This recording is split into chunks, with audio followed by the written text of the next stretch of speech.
One of the things brass players tend to obsess about is their embouchure. I think we can place too much importance on it, and I'm here to tell you why. Let's get started.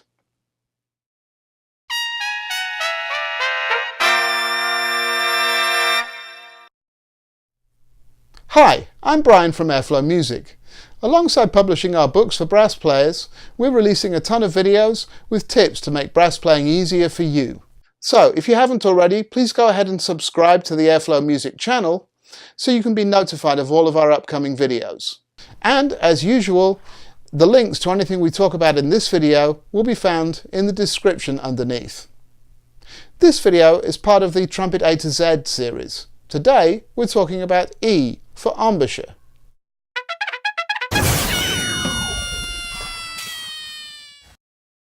Our embouchure is the interface between person and instrument. Just in case you're not clear about this, it includes the lips themselves and the facial muscles surrounding them, which all work together to provide a stable platform for the mouthpiece to rest on, so a seal can be achieved, and then an aperture between the lips can be formed as we blow air into our instrument, and be free to adapt as we play whatever music we're playing. Since the centre of the embouchure is the contact point between metal and flesh, it is the place that tends to hurt first if our mechanics are a little out of balance. So it tends to be a concern for most players. All too often this concern can lead to obsession. Here in my studio I often consult with players who are experiencing chop problems, and a most frequent question they ask me, sometimes even in the initial email contact before I've even met them, is whether I would suggest they change their embouchure. While it's impossible to say for sure without seeing somebody play close up, I can say that the answer is almost always no. We're all physically different, with different facial constructions, so embouchures, and particularly the placement of the mouthpiece, can vary widely. I personally don't mind whether you have more top lip or bottom lip in the mouthpiece, or you're somewhere in between, whether you play right in the centre or off to one side or another, and whether your horn angle is up, down or straight out. My only basic rule for an embouchure is that the mouthpiece rim should sit and anchor outside of the red flesh of the lips, both top and bottom. Regardless of shape or form, my ideal embouchure has support provided by the muscles at the corners of the mouth, while the centre of the lips is comparatively relaxed. The muscles immediately surrounding the lips should be focused and engaged, but they shouldn't be pinching the lips together. In this situation, air is free to flow, and the lips are free to respond to the airstream. This is the important factor as far as I'm concerned. If this is not the case, and you're experiencing problems, then most likely you're either not taking air in properly, so there's nothing to blow, which means that the lips have to try and pinch together in order to force a sound.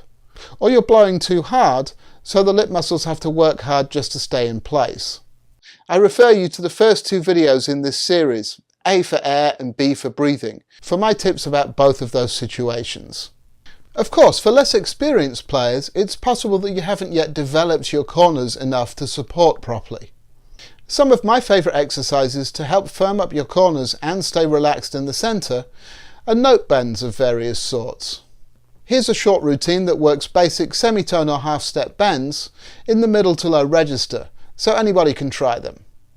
I'll demonstrate the first line of each, and then you'll find a link in the description under this video to download a PDF. You'll see the first line on the screen now. I'm going to play the notes with the valves first, and then bend on the second time. I'll also pause a while on the bent note. If bends are new to you and you're not sure how to do them, then try whistling the notes before you play. You'll notice that the lips and jaw don't need to move, it's more about the tongue level and the airstream.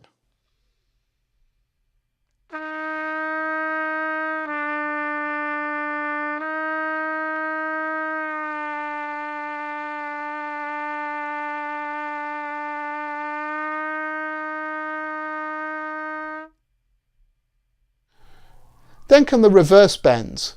This time I'm actually going to be maintaining the same pitch while moving the valves as if playing a half step higher. It's easier demonstrated than explained.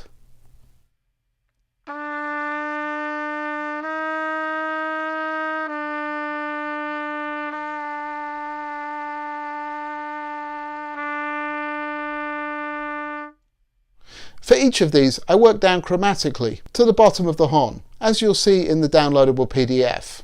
Once you get used to them, I actually encourage you to practice bends like this in any register of the horn.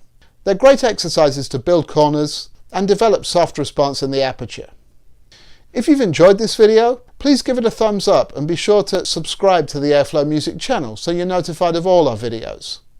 If you found it helpful, please tell your brass playing friends, either by sharing on Facebook or Twitter, or even by talking to somebody. I'll see you next time. Now, go practice.